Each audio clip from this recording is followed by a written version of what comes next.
बिस्मिल्लाहिर्रहमानिर्रहीम। उम्मीद करता हूँ आप सब खैरियत से होंगे। ये जो सवाल आपके सामने लिखा हुआ है ये एक और इम्पॉर्टेंट सवाल है इस एक्सरसाइज का। इसको आपने गौर से समझना है। इस टाइप का क्वेश्चन भी पेपर में पूछा जा सकता है। 10 cartons are taken at random from an automatic filling machine. ठीक हो गया, 10 कार्टन्स की बात हो रही है, यानी कि आपको सैंपल साइज यहाँ पर 10 दे दिया गया, n इज इक्वल टू 10। ठीक हो गया। फिर आगे देखिए, आगे कहा गया है the mean net weight of 10 cartons is 15.90 ounces. तो यहाँ मीन की बात हुई, ठीक है। किस का मीन है जी? 10 कॉटन्स का मीन, वो क्या है? 15.90। तो ये 10 कॉटन्स के मीन की बात हो रही है, तो ये x बार दिया हुआ है आपको। ठीक है, ये बात अब आपको समझ आ जानी चाहिए कि जब तादाद के साथ, सैंपल साइज के साथ मीन की बात करें तो वो सैंपल मीन होता है x बार। ये म्यू नहीं है। क्यों नहीं है म्यू? क्योंकि ये बात हो रही है 10 कॉटन्स की, स्पेसिफिक बात है, जनरल बात नहीं हो रही, सिर्फ कॉटन्स की बात नहीं हो रही बल्कि 10 कॉटन्स की बात हो रही है। फिर ये अहम चीज इस सवाल में दी गई है, sum of square deviations from mean. ये क्या होती है? इसकी ट्रांसलेशन अगर मैं करूं तो ये यूं बनेगी, सम, ठीक है, सम ऑफ स्क्वेयर्ड डेविएशंस ये होती हैं, x माइनस एक्स बार को हम डेविएशंस कहते हैं। तो sum of squared deviations from mean, mean से डेविएशंस ली गई और ये क्या है?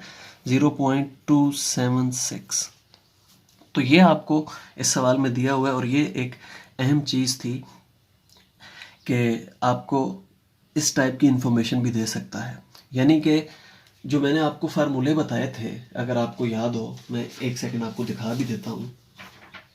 ये फार्मूले मैंने आपको बताए थे कि ये फार्मूला x बार का है, ये p हैट का है, ये स्मॉल s का है, ये भी स्मॉल s का है, ये कैपिटल S का है। तो आपको वो x की वैल्यूज दे सकता है, जैसे प्रीवियस वीडियो में मैंने आपको बताया। तो फिर आपको x और x स्क्वायर का कॉलम बना के ये फार्मूला यूज़ करना होता है। प्रीवियस वीडियो में आपने ये पढ़ा। इस वीडियो में मैंने आपको जो सवाल दिया उसमें उसने ये चीज़ दे दी है, summation x minus x bar whole square. जब ये चीज़ दे दे तो फिर आपने कौन सा फार्मूला लगाना होता है? आप ये फार्मूला लगाते हैं। अगर आपने स्मॉल s फाइंड करना है और अगर आपने कैपिटल S फाइंड करना है तो ये फार्मूला लगाना होता है। ये कैसे डिसाइड करना है, स्मॉल s फाइंड करना है या कैपिटल S? तो ये हम सैंपल साइज को देख के डिसाइड करते हैं, यानी कि n की वैल्यू। तो n की वैल्यू अगर 30 से छोटी है तो फिर हम स्मॉल s फाइंड करेंगे और अगर 30 से बड़ी है तो कैपिटल S। फार्मूले मैंने आपको दिखा दिए। तो फार्मूला कौन सा लगेगा? ये वाला, ठीक है। ये वाला फार्मूला अप्लाई करेंगे, हम स्मॉल s फाइंड करेंगे, कैपिटल S फाइंड नहीं करेंगे क्योंकि n 30 से छोटा है। अब देखिए जी, टेस्ट क्या करना है।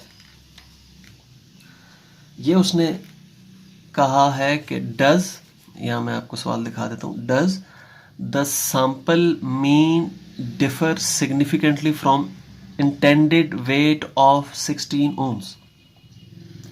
जो इंटेंडेड वेट था, यानी कि मशीन जब फिल कर रही थी कॉटन्स को, तो जो हमारी इंटेंशंस थी वेट इतना होना चाहिए, ठीक है।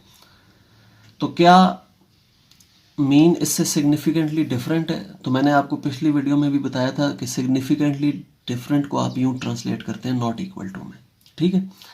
तो आपको ये कहा गया है कि क्या मीन वेट इस इंटेंडेड वेट से सिग्निफिकेंटली वाज़ेह तौर पर मुख्तलिफ है या नहीं।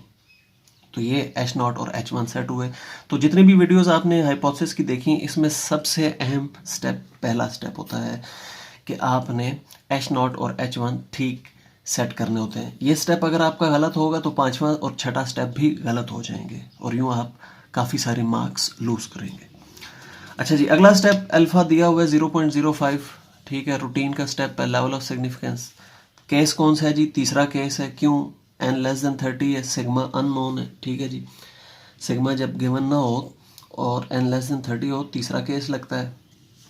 फिर आगे कैलकुलेशंस, ये अब मैंने x बार, म्यू, s और इनकी वैल्यूज पुट करके ये फाइंड कर लिया। ये कैसे कैलकुलेशंस हुई हैं, ये आपको मैं s की कैलकुलेशन दिखा देता हूँ, क्योंकि x बार तो उसने दिया हुआ है। s कैसे फाइंड हुआ? ये फार्मूला लगा है जी, ठीक है, ये चीज़ दी हुई थी, ये यहाँ पुट की, 9 पे डिवाइड कर दिया, n 10 है, 10 - 1 9 होता है, तो ये s आ गया। यहाँ पर ये s पुट किया गया था, ठीक है। तो ये आपने पहले कैलकुलेट करना है, फिर इस फार्मूले में पुट करना है ये, और यूँ वैल्यू आ जाएगी -1.807। उसके बाद क्रिटिकल रीजन, तो critical region not equal to के केस में कौन सा होता है, फिर आपको दिखा देता हूँ। ये देखिए जी, ये मैंने आपको क्रिटिकल रीजन दिखाए हुए हैं कि जब हाइपोथेसिस में इस तरह का साइन हो, mu not equal to something हो, ठीक है, और टेस्ट कौन सा लगा रहे हैं, टी टेस्ट, तो फिर ये क्रिटिकल रीजन यूज़ करते हैं। ठीक हो गया, तो ये क्रिटिकल रीजन हमने यहाँ पर लिख दिया। अब इसकी वैल्यू मैंने पिछली वीडियो में भी आपको तलाश करना सिखाई थी कि कैसे आपने तलाश करनी है। आपको आप बुक का मैंने पेज दिखाया था 325, इसमें आपने अल्फ़ा/2, अल्फ़ा/2 क्या होता है, अल्फ़ा 0.05 है तो अल्फ़ा/2 0.025 आ गया।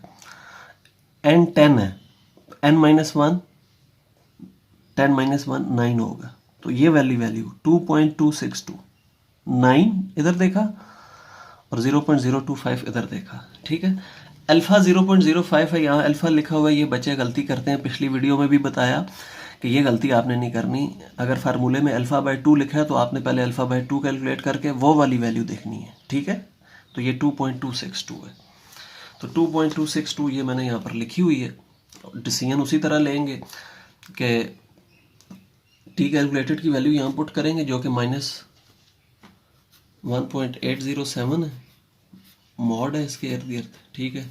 ये रफ वर्क में आपने करना है, ये करके मॉड इसको पॉजिटिव कर देगा, 1.807 इज ग्रेटर देन 2.262। क्या ये बात दुरुस्त है या नहीं? नहीं जी, ये फॉल्स बात है, गलत बात है। तो जब कंडीशन सेटिस्फाई ना हो तो हम क्या करते हैं, वी एक्सेप्ट एस नॉट। ये थी जी आज की वीडियो। अब अगली वीडियो में मैं आपको प्रोपोर्शन की टेस्टिंग का केस करवाऊंगा।